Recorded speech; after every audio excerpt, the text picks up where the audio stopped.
কথায় আছে বাঙালির 12 মাসে 13 পার্বণ, আর এই 13 পার্বণের মধ্যে লোকনাথ পুজো একটি অতি গুরুত্বপূর্ণ ও জনপ্রিয় পুজো।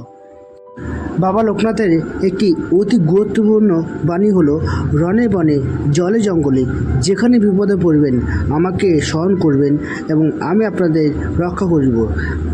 আপামর বাঙালি তার এই বাণী মনে রাখে এবং যখনই তারা বিপদে পড়ে এই মন্ত্র তারা উচ্চারণ করে এবং বাবা লোকনাথ দেব সরাসরি তাকে হেল্প না করলেও তাকে সেই বিপদ থেকে উদ্ধারের পথ দেখিয়ে দেয়।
Vishnu